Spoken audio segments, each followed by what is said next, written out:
మనమంతా మనం కూడా ఆలోచించండి అక్కలారా చెల్లెళ్ళారా. మనం రోజు కూడా అన్నం తింటూ ఉన్నాం. ప్రతి ఇంట్లో కూడా 2-3 కూరలు చేసుకుంటా ఉన్నాం, లేదా 4 కూరలు చేసుకుంటా ఉన్నాం. దానికి గ్యాసు వంటగదిలో ఒక అరగంటలో చేసేటువంటి ఏదైతే ఈ వంటకం ఉందో దీన్ని 4 రకాలుగా చేసుకుంటున్నారు. డబ్బుండే వాళ్ళు ఉంటే పంచభక్ష పరమాణాలలాగా 5, 6, 7 కూరలు కూడా చేసుకుంటా ఉన్నారు. ఇన్నిటిని కూడా ఈ యుద్ధ వాతావరణం ఆగిపోయేంత వరకు మనం మానేసి ఒక అన్నం మాత్రం లేదా ఒక్క కూర మాత్రమే తీసుకుని మనం బతికేదానికి మాత్రమే తినే విధంగా మన ఇంట్లో వాళ్ళందరం కూడాను ఈ యొక్క ఆలోచించగానే ముందుకు వెళితే అదే గ్యాస్ ఏదైతే 1 నెల 2 నెలలు వాడుతున్నామో అది 4 నెలల్ని వాడుకునేదానికి అవకాశం ఉంటుంది. ఈ పొదుపు చేసేది ఒక్క లక్ష్మీదేవి లాంటి అక్క చెల్లెళ్ళు మీ చేతిలోనే ఉంది ఈ పని.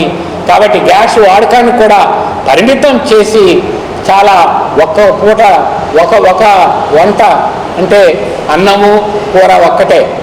అదే మాంసాహారులు అయితే అన్నము లేకపోతే ఒక నాన్ వెజ్ చేసుకోవచ్చు.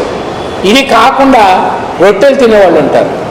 అంటే రొట్టె ఒక కూర చేసుకున్నప్పుడు మనకు గ్యాస్ని ఆదా చేసుకునేదానికి అందరం కూడా ఆలోచన చేయొచ్చు. ఇదే కాకుండా మనం ఎలక్ట్రికల్ స్టవ్లు వాడచ్చు, ఎలక్ట్రికల్ కుక్కర్లు వాడచ్చు.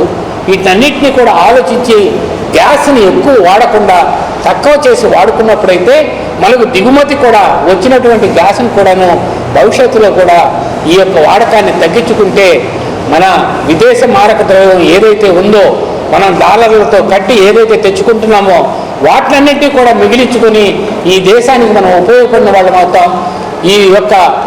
ఈ రోజు ఉన్నటువంటి పరిస్థితుల్లో నరేంద్ర మోడీ గారికి చేయి కలిపి మనం కూడాను యుద్ధంలో మనకు వచ్చేటువంటి ఇబ్బందులన్నింటినీ కూడా అధిగమించి మనందరం కూడా కలిసి ముందుకెళ్ళేదానికి ఆస్కారం ఉంటుందన్నటువంటి విషయాన్ని కూడా నేను మీకు అందరికీ కూడా తెలియజేస్తూ ఉన్నాను.